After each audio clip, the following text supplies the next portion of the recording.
Before I take any questions, I just want to pay my respects to Clark Gillies and his family. Obviously, very sad to hear of his passing, and was tremendous to me with my time here, and obviously made a hell of an impact on the ice and off it as well. And we'll have a legacy that lasts here forever. So just want to take a few moments to recognize that. Thanks. First question, we'll go to Kevin McGran, Toronto Star. Go ahead, Kevin. John, thank you for that. Appreciate it. I wonder if I can get your comments on your team's performance tonight and Peter Mrazek's performance tonight. You know, it wasn't our best, but certainly much more progress to our game tonight, and more the way we want to play, and obviously grab the lead on the road and do a good job playing with it. And Raz is a big part of that. Didn't allow anything get too close towards the end, especially. You know, he's been working hard, waiting for some opportunity, and great to see him come in and deliver a big effort for us today. Thanks, John. Next up, we'll go to Lance Hornby, Toronto Sun. Go ahead, Lance. Hey, John, you touched on it a bit, but kind of a textbook road game that you guys needed tonight, given what had happened a couple of times on this road trip. Yeah, nice to be able to finish off the way we did. Like I said, I still think we feel we got a lot more to our game, and we can get back to some of the rhythm we had at different points of the year already. But no doubt, we just got to keep staying at it. And tonight we did some really good things. Great response when they tied at 1-1. Big goal by Pierre, and grabbed the momentum and the life back, and we seemed to just kind of keep it rolling from there and had a really good second period. What did you think of Morgan Riley's game tonight? Yeah, Mo was excellent for us, as he is most nights. Just a catalyst for us, not just in our back end, but just for our team in general. Just such a great player.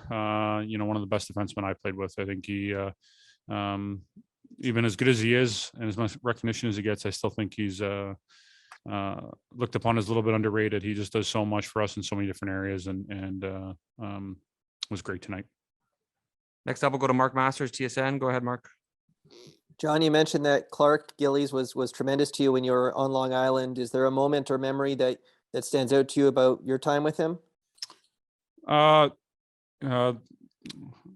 We did a captain's retreat. I believe it was before my last year, and you know, had all the captains that could make it that had been part of the Islanders organization. And I just remember you know, Eddie Westfall and Clark were basically the captains of the captains, and kind of just took everybody under their wing. And just a fun guy, lovable guy, just so good to people. And then obviously just heard so many tremendous things about him as a player and what he did and his impact on the ice and how much he helped those teams win their Stanley Cups, and what he did for a lot of those players like Trottier, Bossy, especially the offensive guys that he played with, to help them produce and provide his skill set out there. So, you know, an experience I had like that with him, or when he was around the rink, around the team, any functions and whatnot, he always made sure to say hello, and just always had a big smile, great laugh to him, always telling stories, telling jokes. So, you know, he always went out his way to make you, you know, feel good and happy to be part of the organization. Next up, we'll go to David Alter with the Hockey News. Go ahead, David. Hey, John, you mentioned that this wasn't your best, or it wasn't your team's best. I'm just wondering specifically what you mean by that. Was it the power play opportunities early on, or just the pushback from the opposition late in the game? I'm just curious as to some detail on why you think that is. Well, I just think we can play better. I think we can just execute at a higher level, whether it's generate more offensively, you know, have a little bit of a better third period. Obviously, we won the special teams tonight, but, you know, our power play wants to be a difference maker night in and night out. You get a couple early chances, you want to immediately put the pressure on your opponent and grab the lead. So there's always areas that we want to get better and improve on. And it was a good win tonight, but certainly, you know, I still think there's a lot of room for growth, and we know there's more to our game. And the last one here, we'll go to Brian Crompton with AP. Go ahead, Brian.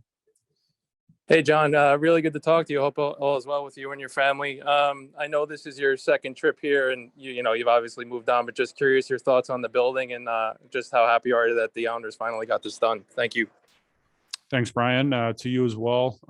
Yeah, no doubt. Obviously, I was here for, you know, a significant part of just the cloud kind of hanging over the organization's head and the fan base and what was going to happen. And obviously there was the move to Brooklyn and still being uncertainty with that at times, and if that was going to work out long term. So tremendous to obviously see them get the home that's built for them on the island, and obviously does wonders for the organization and for the fan base. I'm sure everybody's extremely proud of it. It's a beautiful facility, so it's great to see.